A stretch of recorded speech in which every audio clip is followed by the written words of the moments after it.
What's up guys, it is Tuesday and I have Cain, the Traitor of Gods deck profile. It is the last NPR ruler from the set, and then we're going to be moving on to TAT. Cain is actually extremely relevant after I played against it recently, and the deck is just extremely strong. My friend Roberto Lopez was piloting it, and this isn't his list or anything, but I'm sure his is actually a lot better. I've never really played Cain before, so I kind of knew what I was doing, but not really. I took some ideas from what I saw from his deck anyway, but yeah, the Cain is just amazing. I was so kind of blown away by how much control he had the whole game, so let's check it out. For my magic stones, I run an Almir's to be able to give Cain flying, a pure stone, which I mostly call red on, but there's times where you can call light if you hit it turn 1. Percival is always a really strong play. 4 magic stone of heat ray, which is light red, and just 4 magic stone of plain fire. For the Resonators, I ran 4 Hunter in Black Forest. The reason why I like this over cards like Rook Egg or Black Goat is because unlike Bahamut, it's not as easy to plus off those kind of cards, so I figured I'd just go for cards that just immediately get me some damage in. Also, Apostle of Cain, it gains swiftness when I attack with Cain, and it's 700 attack because he buffs all cognates by 200, so it's kind of like a 1-cost Purifying Flame if you get the attack in.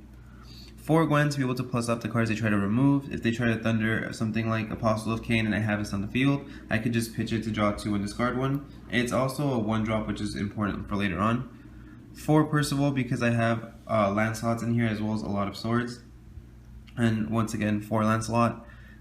This is just really strong in general. It's just 600 pressure that they have to deal with, and cards that they have to use to deal with this is now cards they don't have to use on Cain. Same kind of with Gwen. They don't want you to be plussing often, so they're going to be wasting their thunders on Gwen, and then when you flip, they don't have like double thunder for Cain anymore. So it kind of leaves them out of range of a lot of stuff. The only thing that really stops it is Flame, but no one's really playing it right now.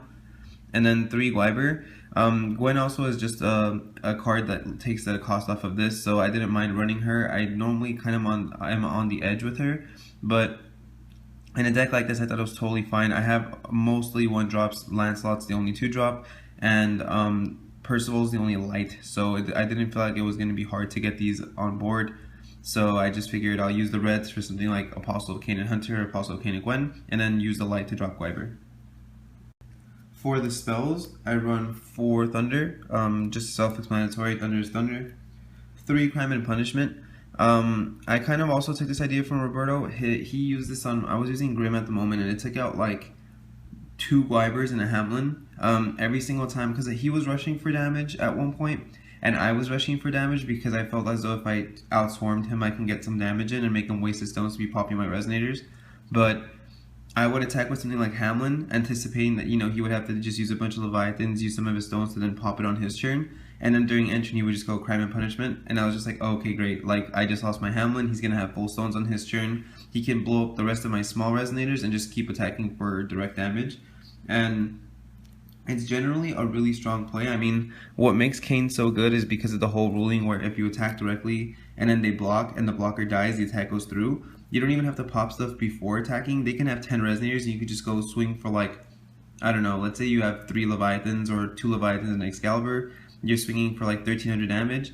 They attempt to block, you just pay 1 to blow it up because that's like 600 damage you're doing to it with his effect because you've tapped 2 Leviathans. And if you need to, you can of course tap like 2 stones, that's already killing a Gwyber. And so you attack, they block, you blow it up, you just did 1300 direct. You then, you know, next turn you recover, attack, they attempt to block, you tap all your swords, blow it up, do it again. He's kind of just like this like one-man army where he just, with enough swords, he's just like kind of unkillable. And he's always doing immense damage, and you don't even have to worry about using your hand to burn through stuff because he does it for you. And then 2 Dream of Juliet, I thought this would be good just to protect Gwyber. If anything, if you attack with the Gwyber and they have something with flying, like let's say a Mephistopheles, you can blink it so your attack goes through. Also, if they do have a Mephistopheles, you can blink it at the end phase and it would have to remove itself if they don't have any of the Resonators, so that's really strong as well. 4 Excalibur and 4 Leviathan. I felt 4 of each was necessary because you can deactivate Cain for just 1 fire so early on that even if you, like, let's say draw into a crazy hand of like 3 swords, a Hunter, and an Apostle of Cain or something, that's still extremely strong because you just dump all your swords, swing with Hunter, they draw, do something with their 1 stone, and then you just deactivate and start swinging like crazy. and there's nothing they can do about it. I mean, you would have so much pressure on board that they'd really have to burn through their entire hand to start getting rid of all your cards. And even let's say if they hit a Firestone turn 1, and then turn 2 they hit another Firestone, and they go, okay, double Thunder, your swords are all rested, so you can't get like enough defense with Excalibur to survive. You just go, okay, banish Excalibur, next turn deactivate Swing. If they try to block, blow it up. Like, it's ridiculous. Like, you just can't get rid of Cain unless you use Flame, and that's so like not happening in the meta right now because no one's really using Dark. So to think that you essentially have a ruler that's almost as strong as Bahamut, kind of has flying in a sense because you can't block Bahamut, but you can't block Cain because he'll just blow you up. It's just extremely strong. I mean, he even gets a Magic Stone every turn, so it's kind of like making up for not tapping, which is ridiculous because that's like Bahamut's one weakness. So his stats are the only thing holding him back because of Flame's existence in general, but because no one's using it, I feel like it doesn't really matter. For the side deck, I ran one little Dread. This isn't really like extremely necessary, but I have seen a lot of people clutch with this card, so I figured having one won't hurt. If you go against something like Grim, it is good to like drop it to take a Hamlin and swing with the Hamlin or something. You can even then rest one of their cards, or maybe take a Rapunzel and start giving something you have flying. I mean, it's not like extremely valid, but I figured having one won't hurt because I had the slots anyway. 4 Susanoo, of course, for the Bahamut matchup. It's just self-explanatory, kills dragons, and you can enter and do 1200. 2 Fetal Movement. This is for anything that does have black. If you did go against something that had, let's say, Flame, the last thing you want to do is if you've lost Cain, you're already at a huge disadvantage and you're most likely not going to win. But, you know, you still have your Guivers and Lancelot, so it's possible. And the last thing you want is for them to use Necro and then go crazy on your field with all of their Flames and Thunders and stuff all over again. So I figured Fetal Movement would be a good side against Dark decks because you could just banish their graveyard and make sure they can't use that Necro. And then also against Dark we have Savior. Really answers to Mephistopheles if Dream of Juliet's not enough. And it's good against Cthulhu's too because Byakhee has been kind of making an appearance here and there. So it's good to know that you can just remove that as well. 3 Return to Stories. Once again, for the Grim matchup, you don't want them to keep a Hamlin on board because it is really annoying. I mean, why use Cain to blow it up if you could just remove it during the draw and then know it's out of the game forever? They only use about 2 Hamlins, so making sure you get rid of them is really important. And there isn't really much ways to recycle it, but it's just you feel a lot safer when it's removed from game. Not to mention it's like a good answer to stuff like Rapunzel and stuff anyway. And then 2 Bloody Moon. This is kind of, I guess, like a test card. I didn't know how I would feel about it, but in my head it made a lot of sense because if you're going against something that, let's say, ramps, like let's say a Vlad deck, and you know you're getting a stone every turn, and they're getting a, you know, possibly 2 stones with Gretel every turn or whatever. If you play Bloody Moon, you not only slow them down, but you kind of don't need to play Resonators when you have Cain, because let's say if you have like 4 mana, like I said, you can attack, they try to block with like Gretel, you blow it up. If you had Leviathans, it could be something bigger and you still blow it up. And then Bloody Moon one of their cards out, something like maybe a Group Ballesta, or if they have, let's say, 2 red-green, a black-green, and they hit a black-green, you can blow up the black-green and now they can't use the Mephistopheles. So it just has a lot of usages. I felt like it wasn't so necessary not to run it because the field presence with Cain is so strong. So I was like, man, worst case scenario, I don't really need more Resonators. I could just drop Bloody Moon, kind of control their field, and just keep swinging with Cain. So I didn't think it'd be a bad option.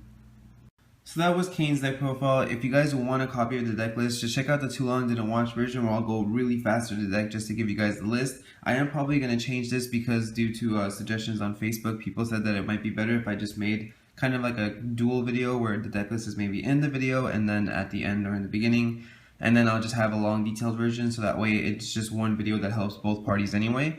I'm not going to be able to do that just yet. I need to kind of figure out what my new setup is going to be for all of that stuff. So I figured maybe in September I'll be able to do all of those changes for the new set. But as of right now, the way it's set up is going to be the same. You guys can always just feel free to leave, just message me on Facebook and I'll give you guys a list too.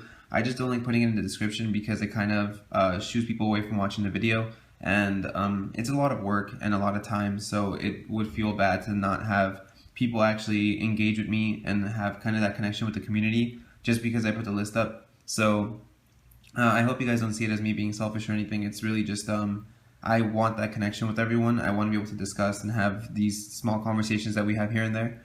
On a side note, I also have a kind of a small announcement, I guess. Because there's going to be so much Houston coverage next week, I'm going to be doing, hopefully anyway, all of the TAT rulers by Sunday. I don't want to have 2 rulers fall into next week because I'm probably going to be doing 2 top 8 deck profiles Monday through Thursday, and then Friday might be like a story video or something, and then I'll start CMF the week after. But if I do find the time for it, I'm definitely going to be trying to do TAT all this week, and then Houston will be all next week, and then the week after will be CMF.